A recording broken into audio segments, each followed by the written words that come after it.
We all wanna change. We all wanna be somebody else. I wanna visit all the places nobody goes. I wanna teach all the things that nobody knows. I wanna grow wings, leave the coop, learn to fly. Bungee jump from the tallest building in Dubai. I wanna fly around town in my UFO. I wanna eat real food, not the GMOs. I wanna make... Welcome back to Desert with Days, and I am here with screenwriter and director John Kestner. Hey. Welcome. It's good to be here. Good to see you. Been a while. It's been quite a while. I guess it's been quite a while for a lot with this pandemic and everything that's gone on. Yeah, well, what are you going to do?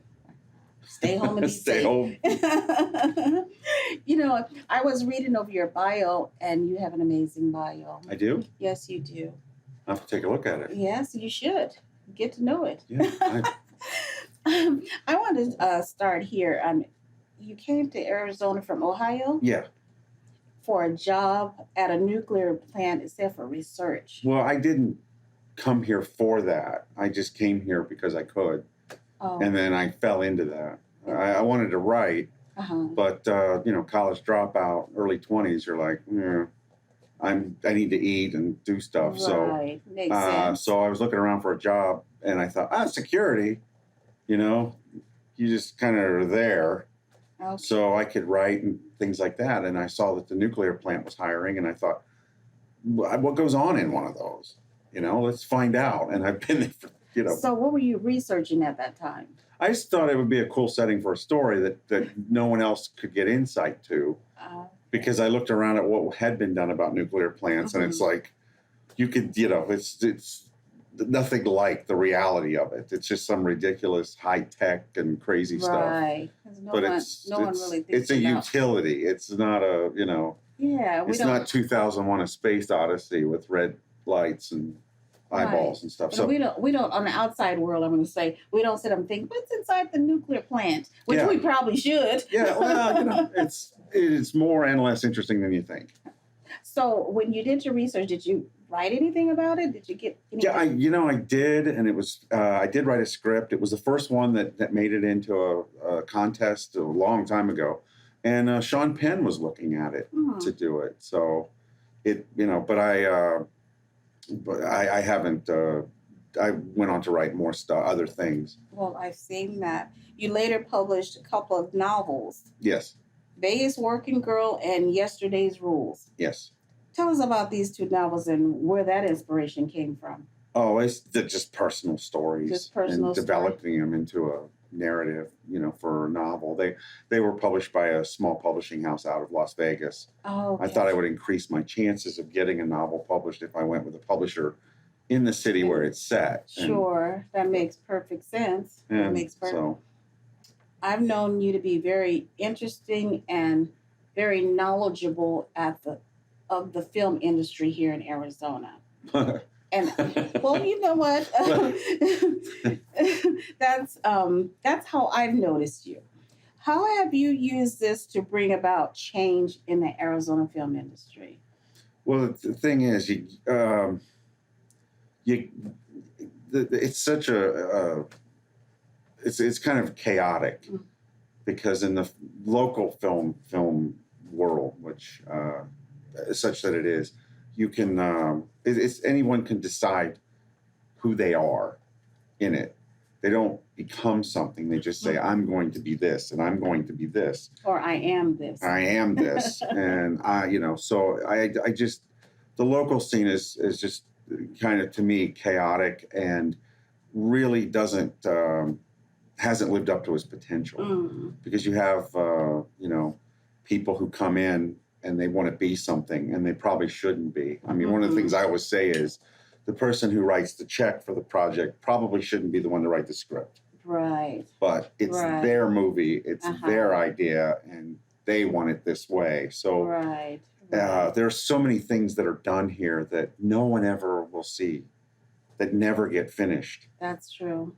And I know so many people who've done things, and it's just like, it's kind of heartbreaking in that respect, but it's also kind of maddening because you realize all the tools are there. I mean, anybody can make a film. Anybody can if you have the money, you just make it and you can do it. But not having the right people, and when everybody there knows what they want, and so it's kind of chaotic. I've seen a lot. So Right. And as an actor, that's kind of disheartening because your main goal is to do that film and to get some footage for your reel. Yeah, and so many people don't even get that. No. They and they do something, and there's quite a few people that it's another friend of mine said, well, for a lot of the people here, it's just about getting on that red carpet. And so they'll make a film and they don't finish it, and they move on to the next one. And it's like, well, wait a minute, aren't you going to finish that? Well, yeah, we'll get to it. And they're on to making that, but they want that. Right. So some people just think in those terms. They're not thinking in terms of, a finished product. And always the last thing that they think of to get for a local film is the script.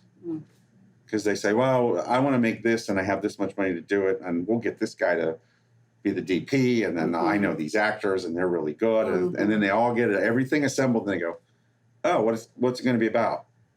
Oh, I'll write something up. And it's like, wait a second, it's kind of backwards. It's like the script should actually kind of exist and draw what it needs to become a film instead of being an afterthought. Sure. They're like, just throw something together. We'll make it just like Pulp Fiction, or we'll make it just like Transformer. So we were just speaking about the idea of creating a film but not getting a finished product and moving on to another product while these others are being shelved and never get completed. I've heard of it done.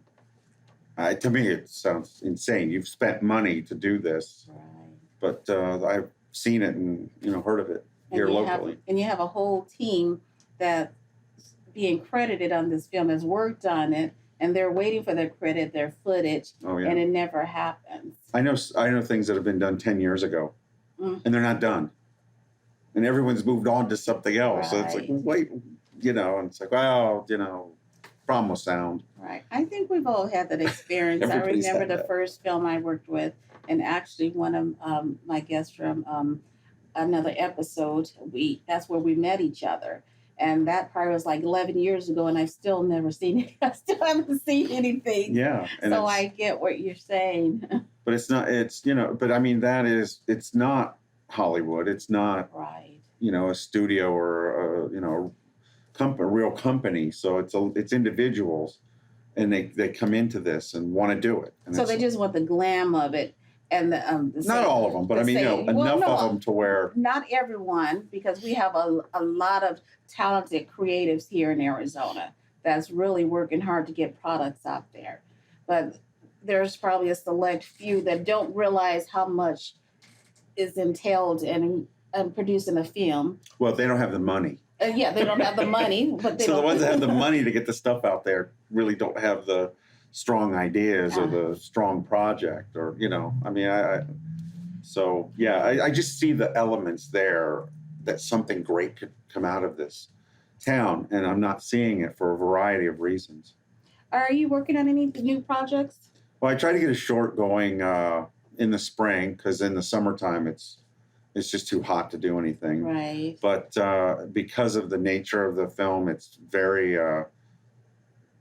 it's not politically correct. Oh, okay. And I have kind of an anti-woke mentality, which is that'll probably kill me, but I won't go anywhere with that. But I feel that the funny, comedy is being killed right now. So, but I had a short I tried to get going, and the two actresses dropped out.